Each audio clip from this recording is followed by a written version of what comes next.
개봉 첫날 CGV의 에그 지수 64%로 상당히 안 좋은 평가를 받은 조커 폴리 아델. 하지만 이동진 평론가님은 재미있게 봤다고 하셔서 궁금했던 영화이기도 했습니다. 전작이 만만치 않게 파격적이었던 만큼 이 편에서는 어떠한 모습을 보여줄 것인지 상당히 궁금했는데, 이번 시간에는 조커 폴리 아델에 대한 저의 생각을 한번 이야기해 보도록 하겠습니다. 본격적인 이야기에 앞서 영화의 부제목이기도 한 이 폴리 아델의 의미를 좀 알아보려고 합니다. 폴리 아델, 저도 네이버를 통해서 한번 찾아봤는데, 감흥성 정신병으로 불리는 두 사람이 하나의 환상을 품게 된다라는 것을 의미합니다. 영화를 보기 전에 제가 추측한 내용으로는 조커와 할리퀸이 같은 환상을 보게 되면서 같이 범죄를 모의하게 된다. 마치 보니 앤 클라이드와 같은 느낌이 아닐까라는 예상을 했었습니다. 물론 실제 내용은 조금 다릅니다. 영화를 본 이후에는 이 폴리 아델라는 의미가 조금 더 명확하게 다가왔습니다. 환상보다는 이상향으로 보는 것이 조금 더 정확한 표현일 것 같다라는 생각이 들더라고요. 자, 이 부분은 영화를 보시면 조금 더 명확하게 이해가 되실 것 같습니다. 자, 이 영화는 조커의 후속작입니다. 그렇기 때문에 전작에 대한 이해가 필요한지에 대해서 궁금하실 것 같은데, 저의 생각으로는 되도록이면 1편을 보시는 것이 좋을 것 같다라고 생각을 합니다. 영화의 내용을 이해하는 것에는 문제가 없지만 문제가 있을 수도 있어요. 이 영화 자체가 1편의 사건 이후의 내용으로 이어지는 부분이기도 하고, 아서 플렉의 내면에 대한 이해가 필요한 부분이 다수 존재합니다. 그렇기 때문에 되도록이면 1편을 보신 분들이 보셔야 될 것 같습니다. 1편에서 아서 플렉의 어린 시절, 그가 가지고 있는 특징들, 주변 환경까지 대부분의 것들이 나오고, 2편에서는 사건 이후의 재판 과정이 주로 등장하기 때문에 그것에 대한 설명이 많이 생략되어 있는 것을 볼 수가 있습니다. 그렇기 때문에 만약 2편만 보신다면 대부분 부정적인 반응을 보이실 것 같다라는 생각이 듭니다. 왜냐하면 이 영화는 상업적인 영화와는 거리가 멀은 영화이기 때문이죠. 적어도 볼거리로 소비할 영화는 아니다라는 점을 참고하셨으면 좋겠습니다. 1편만큼은 아니지만 불편한 장면들도 꽤나 있는 편이고요. 자, 조커 폴리 아델은 아이맥스로도 개봉을 했습니다. 심지어는 1.43:1 비율까지 지원하는 영화로 나왔는데, 막상 영화를 보면 시각적 체험이 중요한 장면이 거의 없단 말이죠. 그럼에도 아이맥스 비율을 사용한 것은 이 영화의 특징과도 연결지어 생각해 볼 수가 있습니다.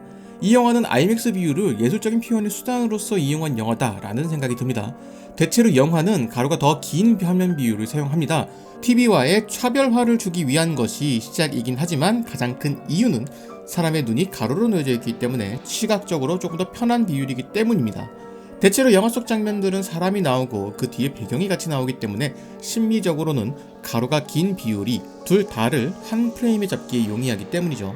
하지만 사람의 표정을 크게 잡기에는 한계가 있습니다. 그렇기에 세로로 긴 비율은 사람을 클로즈업하여서 인물의 표정을 강조하기에 좋은 비율이 되는 것입니다. 그런 면에서 세로로 조금 더 긴 비율을 가진 화면비를 사용하게 되면 디테일한 표정을 강조하기 좋은 것입니다. 그만큼 조커 폴리 아델은 인물의 표정이 상당히 중요한 영화다라고 할 수가 있는 것이죠. 자, 그렇기 때문에 시각적인 체험이 아니더라도 아이맥스 관람이 충분히 메리트가 있다라고 말씀드리고 싶습니다. 아이맥스 화면비를 적극적으로 활용한 영화라는 점에서 아이맥스에 관심이 있는 분들은 아이맥스로 관람을 하셔도 후회하지 않으실 것 같습니다. 자, 조커 1편은 개봉 당시에 미국 사회 내에서 적지 않은 반향이 있었습니다. 실제로 영화가 상영하는 상영관에 경찰이 대기하기도 하는 등 어느 정도의 긴장감이 유지가 되었죠. 이런 이유로 1편을 문제작으로 삼는 사람도 많이 있었습니다. 2편은 1편 개봉 당시에 벌어졌던 현실을 어느 정도 반영했다라는 생각이 듭니다. 어쩌면 1편의 이러한 반응을 예상을 하고 2편의 내용을 준비한 것이 아닐까 하는 생각이 들 정도였습니다. 그 정도로 조커 폴리 아델은 현실의 이야기를 잘 담았다라는 생각이 듭니다. 미국 사회를 포함하여 현실의 여러 국가에서 벌어지는 갈등의 원인을 전공법으로 다루고 있습니다. 그렇기 때문에 국제사회 정서에 관심이 있다면 이 영화가 말하는 이야기들에 공감하실 수 있지 않을까라는 생각이 들더라고요. 이 영화에 대한 평가가 나쁜 것에 대한 가장 큰 이유가 아닐까 싶습니다. 1편에서 등장한 다크 히어로의 면모가 2편에서는 전혀 등장하지 않기 때문이죠. 1편에서 다수의 사람들에게 무시를 당했던 아서 플렉이 그랬던 것처럼 영화를 보는 관객들은 아서 플렉의 행보를 보면서 나름 통쾌함을 느꼈을 것이다 라고 생각을 합니다. 다크 히어로라는 네이밍이 붙은 것도 그러한 이유였을 것이고요. 하지만 감독은 관객들의 그러한 기대를 완벽하게 저버리기로 합니다. 자, 그렇기 때문에 조커와 할리퀸의 범죄를 기대하고 관람을 하려고 했던 분들에게는 큰 실망을 선사하게 될 겁니다. 한편으로는 그것을 기대한 관객들에게 감독이 전하는 메시지이기도 할 것이고, 더 나아가서는 조커의 기행을 기대하는 영화 속 조커 지지자와 조커와 할리퀸의 범죄를 기대하던 관객들을 동일 선상에 두고 있다라는 생각이 들기도 했습니다. 누가 아서 플렉을 조커로 만들었는가? 라는 의문에 대한 절반의 대답이 되는 부분이기도 하고요. 자, 저는 뮤지컬 영화를 상당히 좋아합니다. 그렇기 때문에 이번 영화가 뮤지컬로 나온다고 했을 때 기대도 있었지만 궁금하기도 했습니다. 대체로 뮤지컬 영화는 밝은 이야기를 보여주는 편이기 때문이죠. 그 이유는 단순합니다. 뮤지컬 영화에서 뮤지컬 넘버 장면은 대체로 판타지를 그릴 때 사용하기 때문입니다. 즉, 뮤지컬 영화 속 뮤지컬 장면은 영화 속 인물들이 그리는 판타지로 보셔도 좋다라는 것입니다. 영화는 이것을 판타지의 다른 의미로 해석을 했습니다. 아서 플렉의 상상, 환상을 그려내는 것에 뮤지컬을 사용했다라는 것이죠. 이것은 뮤지컬 영화의 특징을 역으로 이용한 부분이다 라는 생각이 들었습니다. 두 사람의 판타지가 펼쳐지는 순간이 존재하기도 하지만 그것이 무너지는 순간을 만들기도 하죠. 특히나 두 사람이 사랑을 나누는 장면도 뮤지컬로 그려져 있어서 환상이라고 생각을 했었습니다. 그런데 그것을 헷갈리게 만드는 장면들이 등장합니다. 이것이 환상인지 아니면 현실인지 구분을 어렵게 만든다는 것이죠. 그것 자체가 아서 플렉의 머릿속일 겁니다. 1편에서 환상과 현실의 경계를 애매하게 만들어서 아서 플렉이 그것을 구분하지 못한다라는 것을 보여주고 있었습니다. 그리고 2편에서는 이것을 뮤지컬로 표현을 하면서 영화를 보는 관객들로 하여금 아서 플렉의 머릿속을 시각적으로 표현했다라는 생각이 들기도 합니다. 결론적으로 영화가 뮤지컬 장르를 영화의 메시지를 표현하는 것에 상당히 잘 이용하였다라는 생각이 듭니다.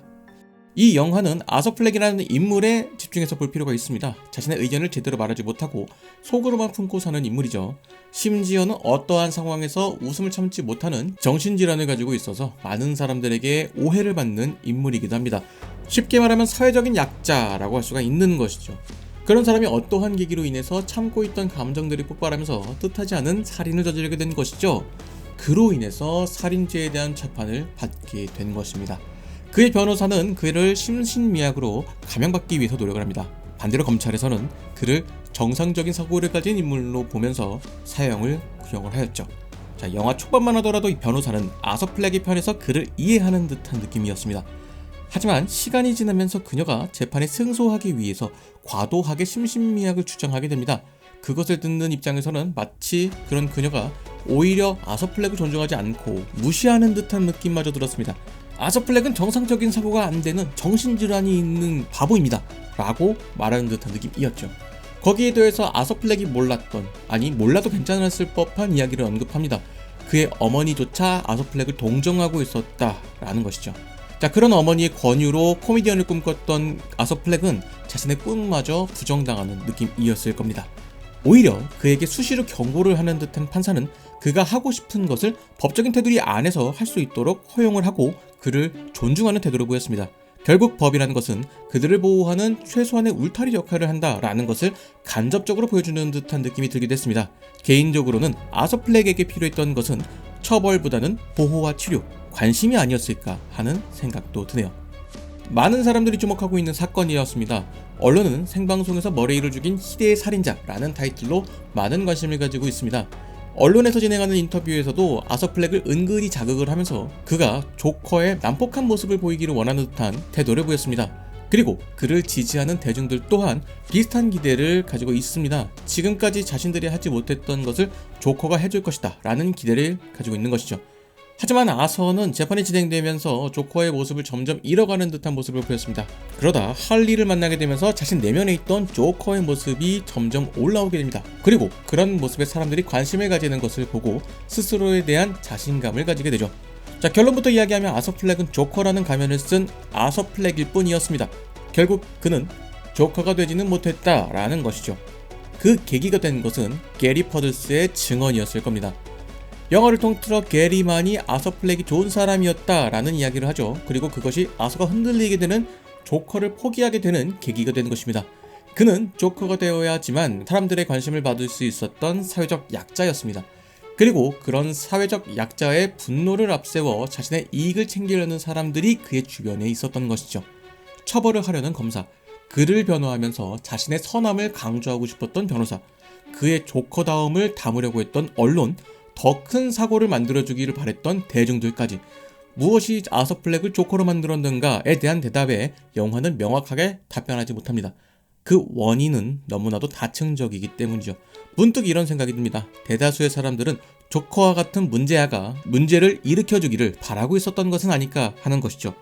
아서 플렉이 조커가 되기를 바라는 사람들이 진짜 조커가 아니었을까? 하는 생각이 듭니다. 그리고 영화의 후반부에 등장하는 법원 테러 장면에서 아서 플렉을 지키려고 했던 사람들이 진짜 조커가 아니었을까 하는 연출이 들어가 있기도 하고요.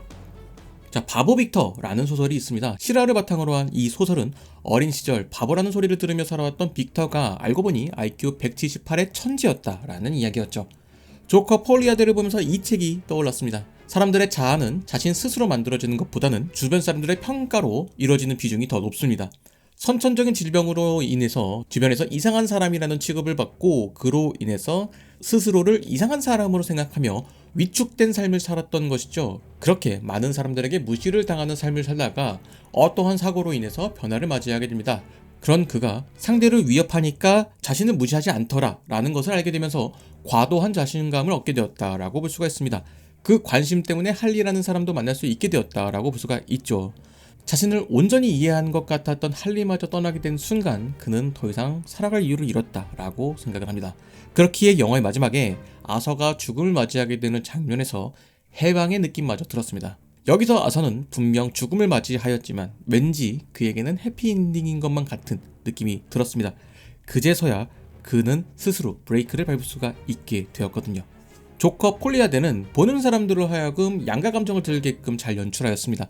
만약 여러분들이 아서 플렉이라는 인물의 서사를 제대로 따라가지 못하였거나 그를 이해하지 못했다면 그저 사이코패스라고 생각을 하셨을 것 같습니다.